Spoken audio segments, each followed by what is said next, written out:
जय श्री कृष्णा, राधे राधे। आप सभी भक्तों का हार्दिक स्वागत है आपके अपने एस्ट्रो टीवी यूट्यूब चैनल पर। आज हम सुन रहे हैं कार्तिक महात्म्य के 18वें दिन की कथा। तो आइए सर्वप्रथम भगवान का स्मरण करते हुए आप सभी जन मेरे साथ बोलिए, ओम नमो भगवते वासुदेवाय नमः। शांताकारं भुजंग शयनम पद्मनाभम सुरेशम विश्वधारम गगन सदर्शम मेघवरुणम शुभांगम लक्ष्मीकांतं कमल नयनम योगी हृदयांगमयम वंदे विष्णु भवभैरम सर्वलोकनाथम सर्वलोकनाथम। श्री लक्ष्मी नारायण भगवान की जय। श्री राधा कृष्ण भे नमो नमः। ब्रह्मा जी नारद जी को इस कथा का वर्णन करते हुए कहते हैं कि हे नारद, कार्तिक शुक्ला नवमी द्वापर युग का प्रारंभ हुआ है। अतः नवमी की तिथि दान और उपवास में क्रमशः पूर्वाहान व्यापनी तथा पूर्वान व्यापनी हो तो गाय हैं। इस तिथि को नवमी से एकादशी तक मनुष्य शास्त्रोक्त विधि से तुलसी के विवाह का उत्सव करें तो उसे कन्यादान का फल मिलता है। पूर्व काल में कनक की पुत्री किशोरी ने एकादशी तिथि में संध्या के समय तुलसी की वैवाहिक विधि संपन्न की। इससे वह किशोरी वैधव भय दोष से मुक्त हो गई। अब मैं तुमको इसकी विधि बताता हूँ। 1 तोला स्वर्ण की भगवान विष्णु की सुंदर प्रतिमा तैयार करवावें, अर्थात अपने सामर्थ्य के अनुसार आधे या चौथाई तोले की प्रतिमा बनवा लें। फिर तुलसी और भगवान विष्णु की प्रतिमा में प्राण प्रतिष्ठा करके स्तुति आदि के द्वारा भगवान को उठावें। पुनः पुरुष सूक्त के मंत्रों के द्वारा षोडोपचार से पूजा करें। पहले देश काल का स्मरण करके गणेश का पूजन करें, फिर पुनः वचन करा के नांदी श्राद्ध करें। तत्पश्चात वेद मंत्रों के उच्चारण और बाजे आदि की ध्वनि के साथ भगवान विष्णु की प्रतिमा को तुलसी जी के निकट लाकर रख दें। तदंतर प्रतिमा को वस्त्रों से आच्छादित किए रहें। उस समय भगवान का इस प्रकार से आह्वान करें, कहें कि हे भगवान केशव, आइए, देव मैं आपकी पूजा करूंगा, आपकी सेवा में तुलसी को मैं समर्पित करूंगा, आप मेरे संपूर्ण मनोरथों को पूर्ण करें। इस प्रकार से आह्वान के बाद 3 बार आराध्य पाद और विष्ट का उच्चारण करके इन्हें बारी बारी से भगवान को समर्पित करें। फिर आचमनीय पद का 3 बार उच्चारण करके भगवान को आचमन कराएं। उसके बाद कांसे के पात्र में दही, घी और मधु रखकर उसे कांसे के पात्र से ढक दें और भगवान को अर्पण करते हुए उनसे इस प्रकार कहें, हे वासुदेव, आपको नमस्कार है, ये मधु पारक ग्रहण कीजिए। तदंतर हरिद्रा लेपन और अभ्यम कार्य संपन्न करके गोधूले की बेला में तुलसी और श्री विष्णु जी का पूजन पृथक पृथक करना चाहिए। दोनों को एक दूसरे के सम्मुख रखकर मंगल पाठ करें। जब भगवान सूर्य कुछ कुछ दिखाई देते हो तब गणना दान का संकल्प करें। अपने गोत्र और पर्व का उच्चारण करके आदि की 3 पीढ़ियों का भी आवर्तन करें। तत्पश्चात भगवान से इस प्रकार कहें, आदि मध्य और अंत से रहित त्रिभुवन प्रतिपालक हे परमेश्वर, इस तुलसी को आप विवाह की विधि से ग्रहण करें। ये पार्वती के बीज से प्रकट हुई हैं, वृंदा के भस्म में स्थित रही हैं तथा आदि मध्य और अंत से शून्य है। आपको तुलसी बहुत ही प्रिय है, अतः इसे मैं आपकी सेवा में अर्पित करता हूँ। मैंने जल के घड़ों से इसे सींचकर और अन्य प्रकार की सेवाएं करके अपने पुत्र की भांति इसको पाला है, इसको पोसा है और बढ़ाया है। आपकी प्रिया तुलसी मैं आपको ही दे रहा हूँ, हे प्रभु, आप इसे ग्रहण करें। इस प्रकार तुलसी का दान करके फिर उन दोनों अर्थात तुलसी और विष्णु जी की पूजा करें। विवाह का उत्सव मनाएं। सवेरा होने पर पुनः तुलसी और विष्णु जी की पूजन करें। अग्नि की स्थापना करके उसमें 12 अक्षर मंत्र से क्षीर, घी, मधु और तिल मिश्रित हवनीय द्रव्य की 108 आहुति दें। फिर स्वीकृत होम करके पूर्ण आहुति दें। आचार्य की पूजा करके होम की शेष विधि को पूरा करें। उसके बाद भगवान से इस प्रकार से प्रार्थना करें, कहें कि हे देव, हे प्रभु, आपकी प्रसन्नता के लिए मैंने ये व्रत किया है। हे जनार्दन, इसमें जो न्यूनता हो वह आपके प्रसाद से पूर्णता को प्राप्त हो जाए। यदि द्वादशी में रेवती का चौथा चरण बीत रहा हो तो उस समय पारण ना करें। जो उस समय भी पालन करता है वह अपने व्रत को निष्फल कर देता है। भोजन के बाद तुलसी के स्वतः गलकर गिरे हुए पत्तों को खाकर मनुष्य सभी पापों से मुक्त हो जाता है। भोजन के अंत में ओक, आंवला और बेल का फल खा लेने से उच्छिष्ट दोष मिट जाता है। तदंतर भगवान का विसर्जन करते हुए कहें कि हे भगवान, आप तुलसी के साथ बैकुंठ धाम में पधारें। हे प्रभु, मेरे द्वारा की हुई पूजा को ग्रहण करके आप सदा संतुष्ट रहें। इस प्रकार देवेश्वर विष्णु का विसर्जन करके मूर्ति आदि सब सामग्री फिर आचार्य को अर्पण करें। इससे मनुष्य कृतार्थ हो जाता है। कार्तिक शुक्ल पक्ष में एकादशी को प्रातः काल विधि पूर्वक स्नान करके 5 दिन तक इस व्रत को ग्रहण करें। बाण सैया पर सोए हुए महात्मा भीष्म ने राज धर्म, मोक्ष धर्म और दान धर्म का वर्णन किया है, जिसे कि पांडवों के साथ ही भगवान श्री कृष्ण ने भी सुना। उससे प्रसन्न होकर भगवान वासुदेव ने भीष्म से कहा कि हे भीष्म, तुम धन्य हो, धन्य हो तुमने धर्मों का स्वरूप अच्छी तरह से श्रवण कराया है। कार्तिक की एकादशी को तुमने जल के लिए याचना की है और अर्जुन ने बाण के वेग से गंगा जल को प्रस्तुत किया है, जिससे कि तुम्हारे तन मन प्राण संतुष्ट हो गए हैं। इसलिए आज से लेकर पूर्णिमा तक तुम्हें सब लोग आरोग्य दान से तृप्त करें और मुझको संतुष्ट करने वाले इस भीष्म पंचक नाम का व्रत का पालन प्रतिवर्ष करते रहें। निम्नांकित मंत्र को पढ़कर सत्य भाव से महात्मा भीष्म के लिए तर्पण करना चाहिए। यह भीष्म तर्पण सभी वर्णों के लिए कर्तव्य है। मंत्र इस प्रकार से है। सत्य वर्ताय सूचिये गांगयाय महात्मने विस्मया ददा अर्ध्यम जन्म ब्रह्मचारिणी। अर्थात जन्म ब्रह्मचारी का पालन करने वाले परम पवित्र सत्य व्रत परायण गंगानंदन महात्मा भीष्म को मैं ये आराध्य देता हूँ। जो मनुष्य पुत्र की कामना से स्त्री के सहित भीष्म पंचक व्रत का पालन करता है, वह वर्ष भर के भीतर ही पुत्र को प्राप्त करता है। जो भीष्म पंचक व्रत का पालन करता है, उसके द्वारा सभी प्रकार के शुभ कर्तों का पालन हो जाता है। यह महापुण्यमय व्रत महापातों का नाश करने वाला है। अतः मनुष्य को प्रयत्न पूर्वक उसका अनुष्ठान करना चाहिए। इसमें भीष्म जी के लिए जलदान और आर्य दान विशेष यत्न से करना चाहिए। जो नीचे लिखे हुए मंत्र से भीष्म जी के लिए अर्घ्यान करता है, वह मोक्ष का भागी होता है। व्याघ्रपद गोत्राय शंख परवराय चत्राय ददामये ददम्मम भीष्म वर्मण वसुनाम अवताराय संत नोतमजाय च अर्यम ददाम विष आजम ब्रह्मचारिणी। अर्थात जिनका व्याघ्रपद गोत्र और सांकृत पर्ववर है, उन पुत्र रहित भीष्म वर्मा को मैं ये जल देता हूँ।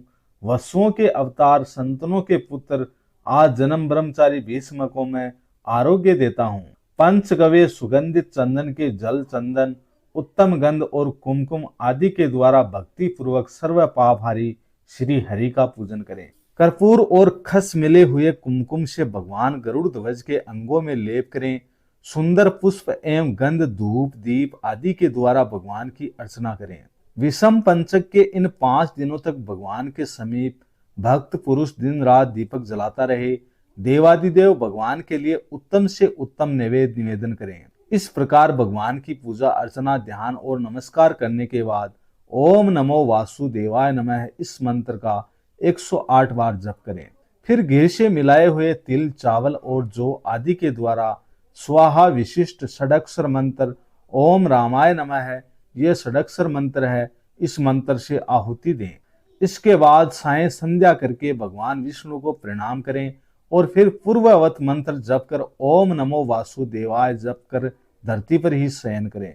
भक्ति पूर्वक भगवान में ही अपने मन को लगाएं।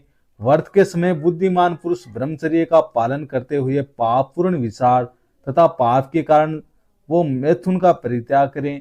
शाकाहार तथा मुनियों के अन्न से निर्वाह करते हुए सदा ही भगवान विष्णु के पूजन में तत्पर रहें। रात्रि में पंचगव्य लेकर भोजन करें।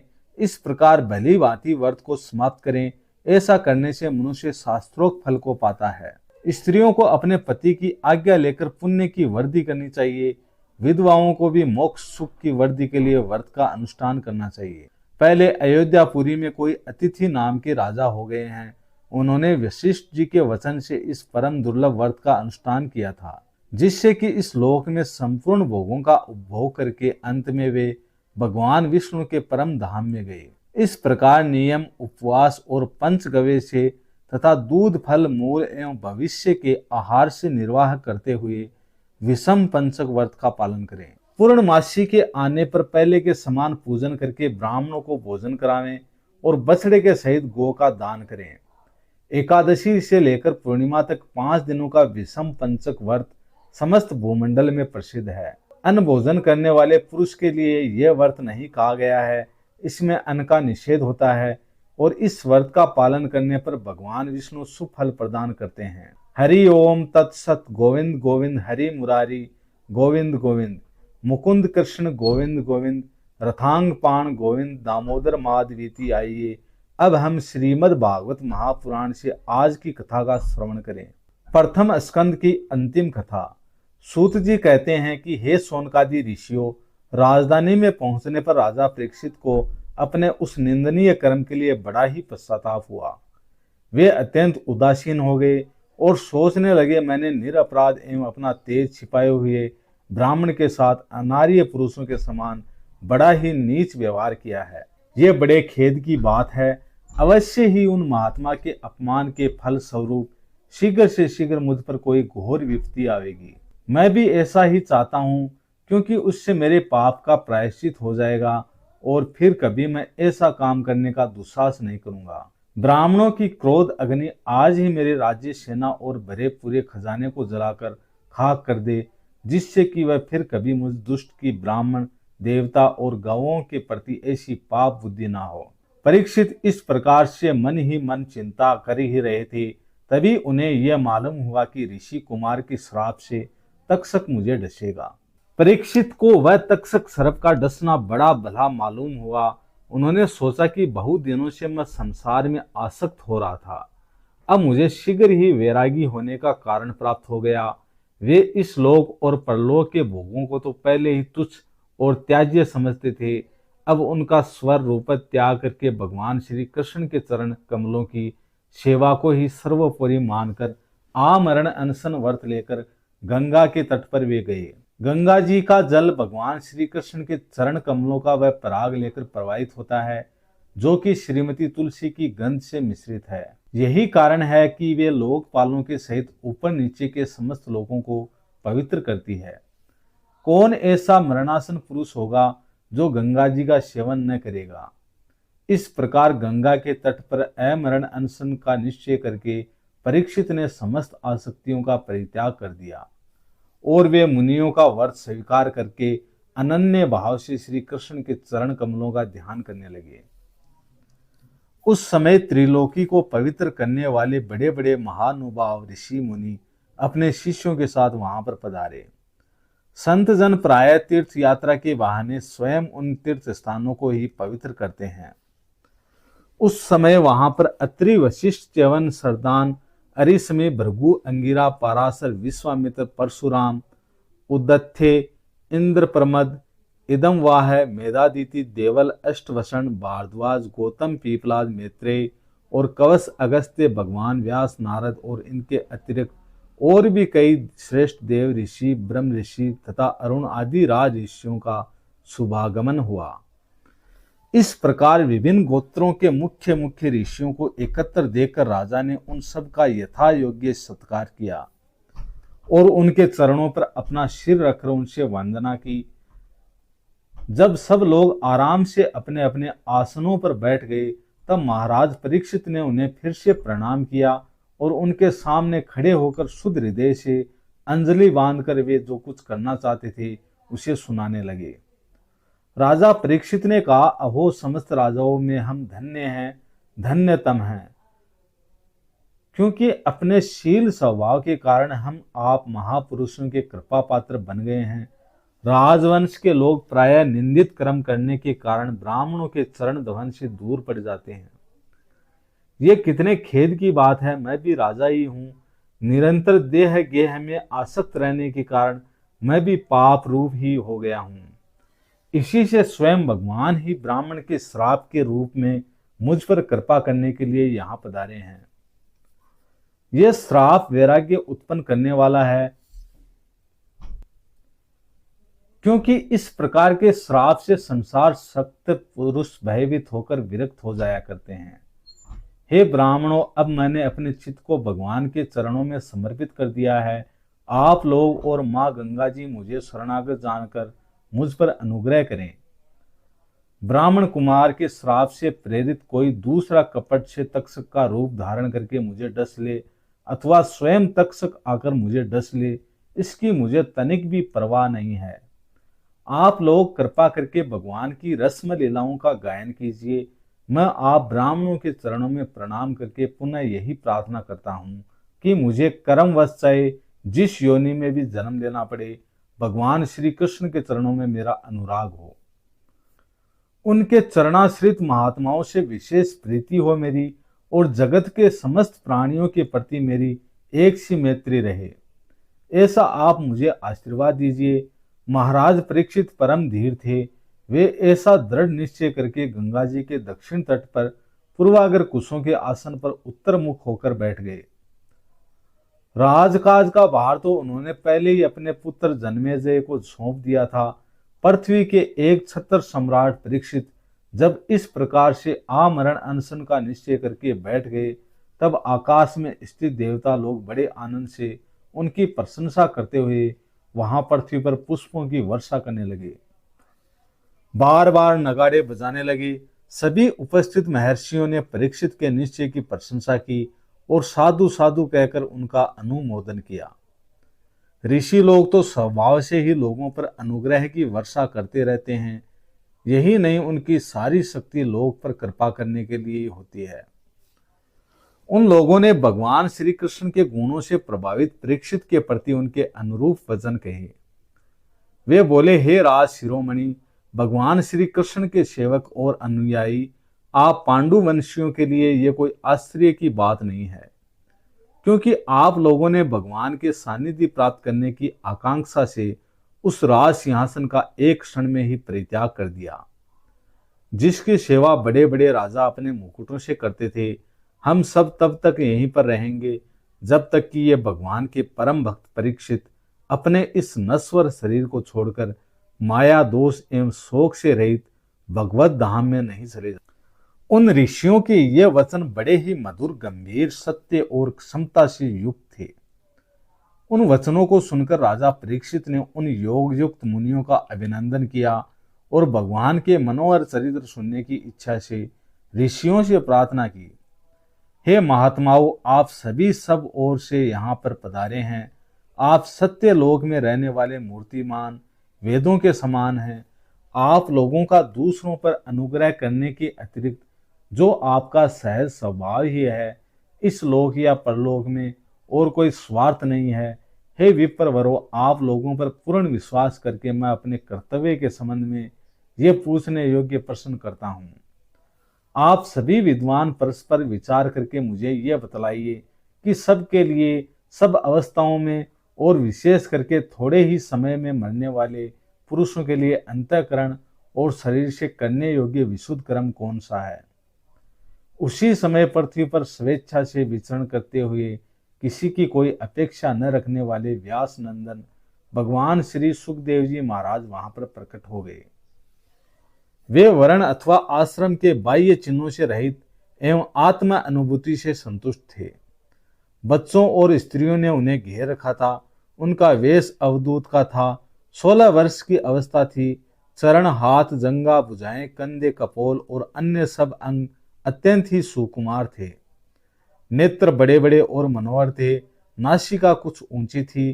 कान बराबर थे। सुंदर भौहें थी।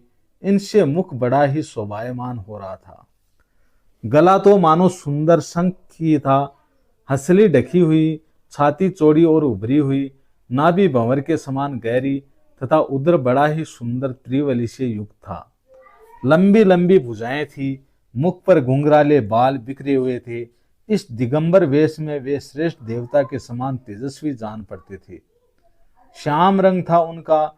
चित्त को चुराने वाली भरी जवानी थी। वे शरीर की छटा और मधुर मुस्कान से स्त्रियों को सदा ही मनोहर जान पड़ते थे।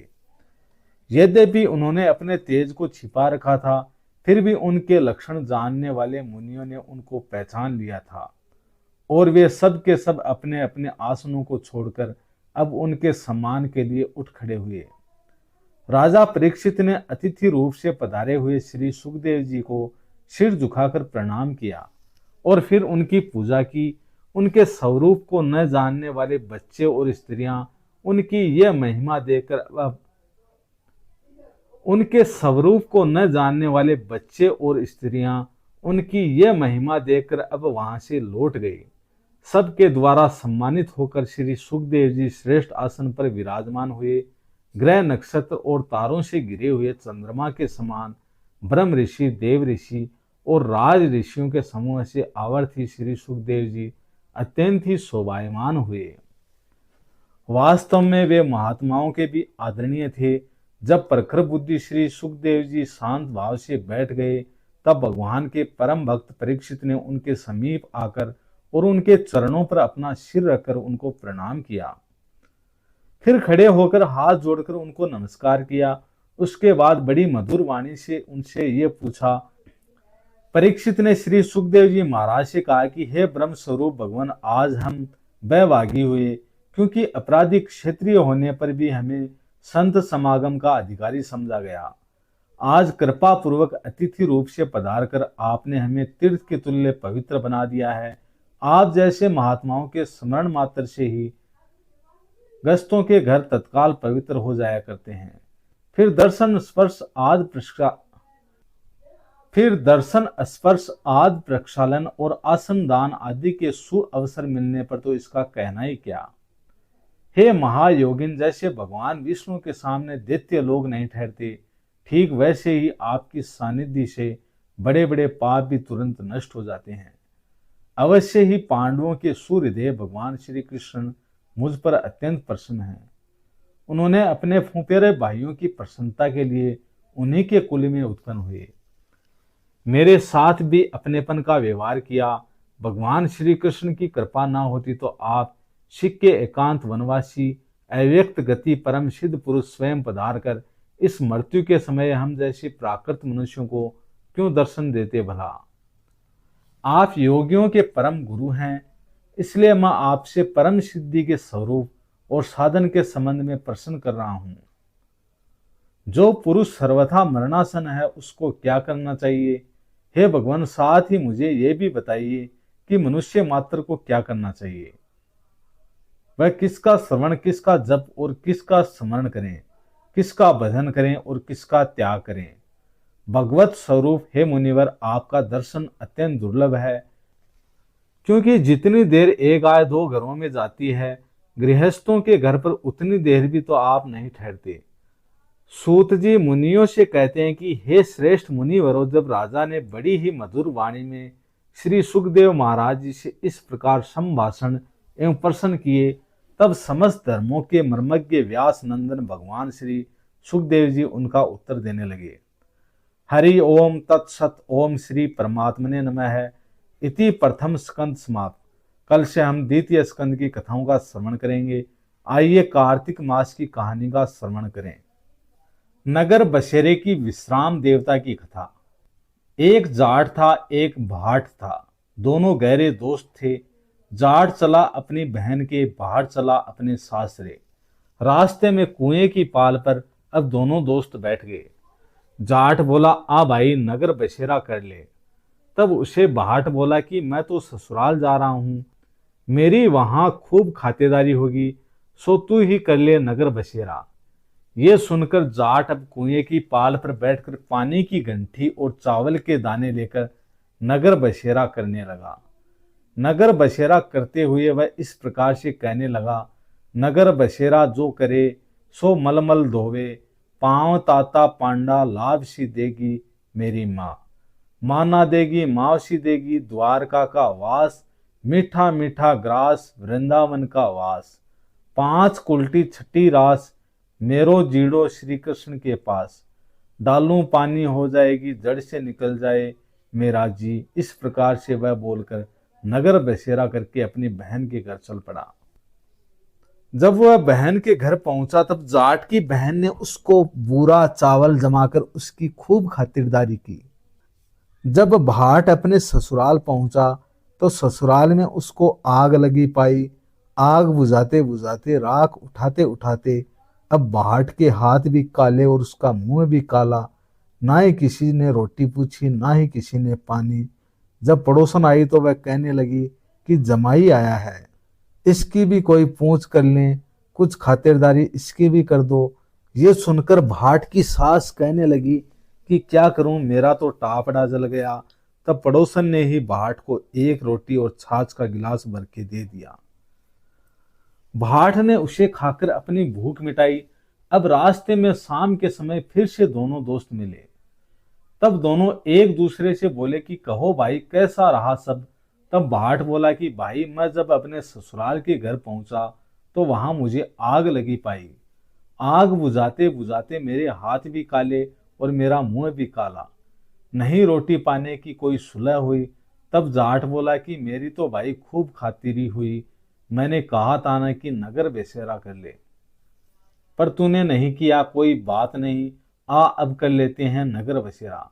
तब भाट उसको फिर से बोला कि अब भी ना करूं, क्योंकि मेरी तो मासी है, पता नहीं मुझे रोटी देगी या नहीं देगी। तेरी तो माँ है, दही की छचुली और चूरमा की पिंडी धरी ही पाएगी तुझे। अब यह कहकर जाट को उसका भाट मित्र वहां से चला गया। जाट ने वहीं पर बैठकर नगर बसेरा कर लिया।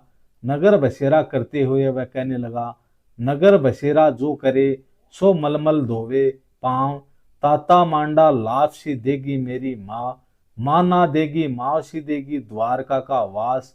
मीठा मीठा ग्रास वृंदावन का वास, पांच कुल्टी छठी रास मेरा जीव श्री कृष्ण के पास। डालूं पानी हो जाए घी, झट से निकल जाए मेरा जी। इतना कहकर वह जाट नगर बसेरा करके वहां से चल पड़ा। अब घर पहुंचते ही जाट की मौसी ने उसका बहुत बड़ा लाड़ चाव किया, और जब भाट अपने घर पहुंचा तो उसकी भैंस खो गई। तब भाट का बाप एक लाठी उठाए और एक लाठी धरे बड़े ही गुस्से में था, और भाट से कहने लगा कि ससुराल गया तो वहां पर आग लग गई, और जैसे ही अब तू घर आया है, अब हमारी भैंस खो गई।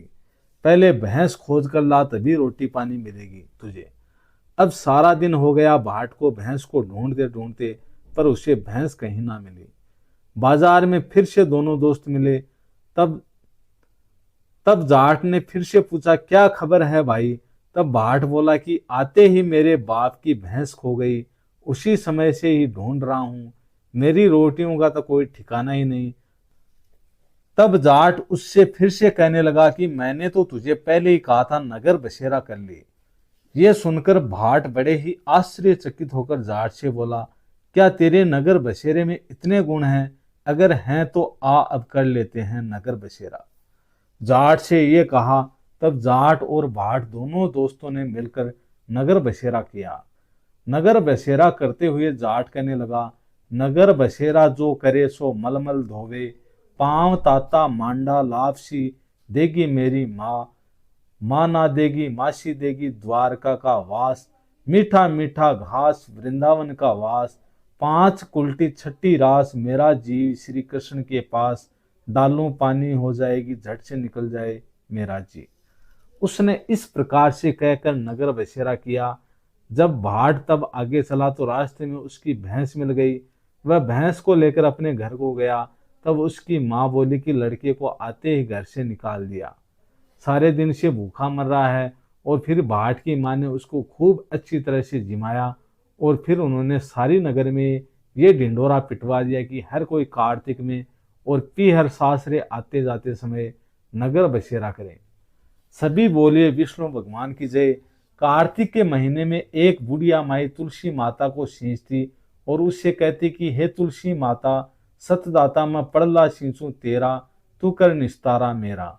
मुझे बहू दे पीताम्बर की धोती दे, मीठा मीठा ग्रास दे, बैंकुट में वास दे।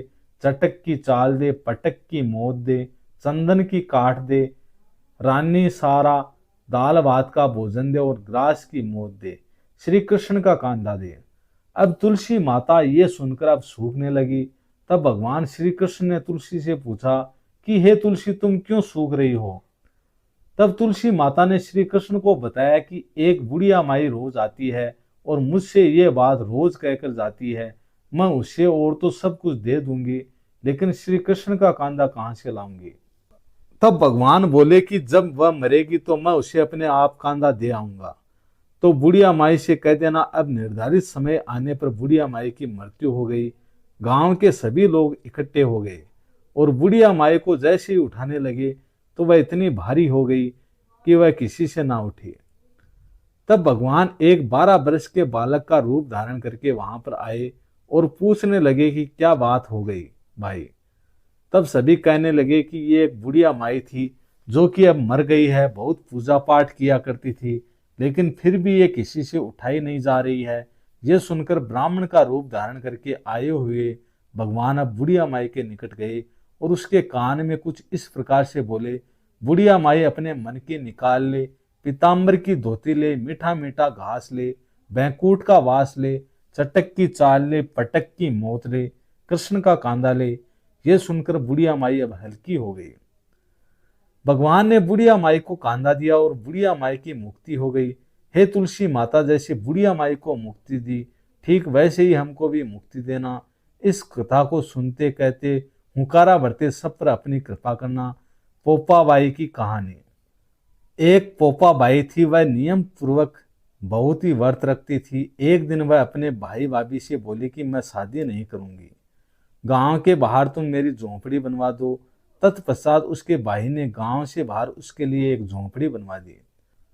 अब पोपाबाई गांव की स्त्रियों से कहने लगी कि तुम मेरे चराने के लिए अपने गाय और बछड़े मेरे घर भेज दिया करो, मेरी झोंपड़ी के बाहर भेज दिया करो। मैं तुम्हारे उन गाय बछड़ों को चरा दिया करूंगी और इसके बदले में तुम मेरे लिए कुछ बचा कुचा खाना भेज दिया करना। और इसी तरह से अब पोपाबाई का जीवन बीतने लगा। एक दिन उस नगर का राजा पोपाबाई की झोंपड़ी पर जा पहुंचा। नगर का राजा शिकार खेलने के लिए जंगल में गया और जंगल में उस झोंपड़ी को देखकर वहीं पर रुक गया और बोला कि इस झोंपड़ी में कौन रहता है। जब झोंपड़ी के अंदर से कोई आवाज नहीं आई तो वह बार बार दरवाजा खटखटाने लगा। तब पोपाबाई उठी और बोली कि कौन है जो मेरे द्वार पर मुझे आवाज दे रहा है। तब राजा ने कहा कि मैं इस नगर का राजा हूं और तेरे साथ में शादी करूंगा। तब झोंपड़ी के भीतर से पोपाबाई ने कहा कि जहां से आए हो वापस वहीं चले जाओ, मैं पराये पुरुष का मुख नहीं देखती हूँ। वह राजा जबरदस्ती पोपाबाई को वहां से उठाकर लेकर जाने लगा। तब रास्ते में पोपाबाई ने राजा को यह श्राप दिया कि उसका सारा राजपाट नष्ट हो जाए। जब वह राजा पोपाबाई को लेकर नगर में पहुंचा तो सभी रानियां कहने लगी कि आप वापस इसको इसी झोंपड़ी में छोड़ आओ। राजा ने रानियों की बात को मानते हुए अब उस पोपाबाई को इसकी झोंपड़ी में छोड़ने के लिए गया तो रास्ते में पाप की नदी आई और राजा उस पाप की नदी में डूब गया। तत्पश्चात पोपाबाई जब धर्मराज जी के यहाँ पहुंची तो धर्मराज जी ने पोपाबाई को स्वर्ग का राज दे दिया। एक बार एक सेठ सेठानी ने मृत्यु लोक से स्वर्ग लोक को सिधारे प्रवेश करने के लिए स्वर्ग का द्वार बंद देकर उन्होंने धर्मराज जी के द्वार खोलने का आग्रह किया। तब धर्मराज जी ने उनसे कहा कि इस द्वार पर पोपाबाई का राज है। तब सेठ सेठानी ने कहा कि हम पोपाबाई को नहीं जानते। तब धर्मराज ने कहा 7 दिन मृत्युलोक में जाकर 8 खोपड़ों में राही भरकर 5 कपड़े ऊपर रखकर कहानी सुनकर उद्यापन करें और कहें कि राज है पोपाबाई का, लेखा लेकी राही, लेखा लेकी राही राही। एक माँ और एक बेटा था। माँ जब गंगा जी नहाने के लिए गई तो अपनी बहू से ये कहकर गई कि बहू मेरे बेटे को सुबह रोटी दे देना। तब बहू ने कहा कि अच्छी बात है, दे दूंगी। सुबह जब बेटा उठा तो बोला माँ रोटी दे दो। तब उसकी बहू बोली कि ना माँ है और ना रोटी, कुछ कमा के लाओगे तब रोटी दूंगी। तब वह बेटा बोला कि भाग्यवान, मैं तो कमाना नहीं जानता। लेकिन बहू नहीं मानी और वह जिद करने लगी। तब वह लड़का बोला कि अच्छी बात है, तू मुझे 4 रोटी और आम का अचार बनाकर दे दे। तब बहू ने उसको 4 रोटी बनाकर दे दी और वह उन रोटियों को लेकर अब कुएं की पाल पर जाकर बैठ गया और कहने लगा, हे राम, मैं तो कमाना नहीं जानता। तत्पश्चात भगवान ब्राह्मण का वेश बनाकर वहां पर आए और उसके सामने आकर कहने लगे कि तुम ऐसे उदास क्यों बैठे हो। तब वह लड़का बोला कि मेरी पत्नी ने मुझे कहा है कि कुछ कमा कर लाओगे तभी रोटी मिलेगी, परंतु मैं तो कमाना नहीं जानता। तब ब्राह्मण बने हुए भगवान बोले कि भैया, कमाना तो मैं भी नहीं जानता, हाँ लेकिन मैं 8 वारों की कथा का नियम जानता हूँ। जिससे कि अटूट भंडार भर जाएंगे। तू चावल के दाने और पानी की घंटी लेकर आ, ढके बर्तनों को उखाड़ कर ओंधों को सीधा कर। तब ब्राह्मण ने कही और उससे सुनी। इतवार, सोमवार, मंगलवार, बुधवार, बृहस्पतिवार, शुक्रवार, शनिवार, 8 वारों का आसरा, भरियो पियर भरियो सासरा, अटूट भंडार अब होते चले गए। फिर कहानी सुनकर लड़का अपने घर को पहुंचा। तब उसको आया हुआ देखकर उसकी पत्नी बोली, क्या लेकर आए हो? तब उसने कहा कि 8 का नाम लेकर आया हूं। तब उसकी पत्नी ने सोचा कि चलो कुछ तो लाया है। तब लड़के ने अपनी पत्नी से कहा कि चावल के दाने और पानी की घंटी लेकर आ। ओ धंधों को सीधा कर डंकों को उखाड़, उसने कही और उसकी पत्नी ने सुनी। इतवार, सोमवार, मंगलवार, बुधवार, बृहस्पतिवार, शुक्रवार, शनिवार, 8 वारों का आसरा, भरियो पियर सासरा, और अब उसके घर में अटूट भंडार हो गए। तब वह अपनी पत्नी से एक दिन बोला कि मैं अपनी बेटी के घर जा रहा हूँ। वह फटे हुए कपड़े पहनकर बेटी के यहाँ चला गया। बच्चे बोले, नाना आए, नाना आए। ये सुनकर उसकी बेटी अपने बच्चों से बोले कि वे आए ही क्यों हैं? 2 दिनों की रोटी तोड़ने के लिए ही आए हैं। सच है, गरीबी सब कुछ कहला देती है। फिर उसने अपनी बेटी से आकर कहा कि बेटी, 8 बारों की मेरी कहानी सुन ले। तब बेटी ने उसको जवाब दिया कि पिताजी, मेरा मुंह तो झूठा है। और फिर उसका पिता अब भूखा ही सो गया। अगले दिन उस बेटी को अपने पिता पर तरस आया और वह अपने पिता से बोली कि पिताजी, आप अपनी कहानी सुनाओ। तब वह पिता बोला कि चावल के दाने लाओ, पानी की घंटी भरकर लाओ, डक्कों को उगाड़ो, ओंधों को सीधा कर दो। अब पिता ने कही और उस बेटी ने सुनी। इतवार, सोमवार, मंगलवार, बुधवार, बृहस्पतिवार, शुक्रवार, शनिवार, 8 वारों का आसरा, भरियो पीहर सासरा। अब उस बेटी के घर में अटूट भंडार हो गए। बेटी भर भर के अब बायने बांटने लगी। तब पड़ोसन ने कहा कि तुम तो कह रही थी कि मेरे पिताजी कुछ नहीं लेकर आए, फिर ये भर भर के बायने कैसे बांट रही हो?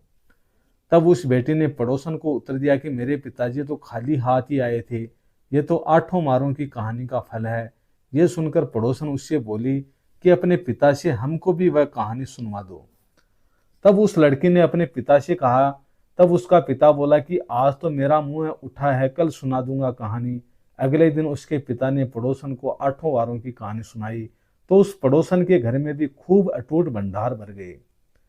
हे विष्णु भगवान, जैसे उस ब्राह्मण के 8 वारों की कहानी सुनने से सभी के अटूट भंडार भर गए, वैसे इस कथा को कहते सुनते हूँ उखारा बनते सभी के अटूट भंडार भरना। बोले कार्तिक महाराज की जय। अब बोले श्री शालिग्राम भगवान की जय। जय प्रभु नाम को 5 बार बोलते हुए आइए अब हम संकीर्तन करते हैं कि श्री कृष्ण गोविंद हरे मुरारी, हे नाथ नारायण वासुदेवा। श्री कृष्ण गोविंद हरे मुरारी, हे नाथ नारायण वासुदेवा। श्री कृष्ण गोविंद हरे मुरारी, हे नाथ नारायण वासुदेवा। श्री कृष्ण गोविंद हरे मुरारी, हे नाथ नारायण वासुदेवाय। जय श्री कृष्णा, राधे राधे। ओम नमो भगवते वासुदेवाय नमः।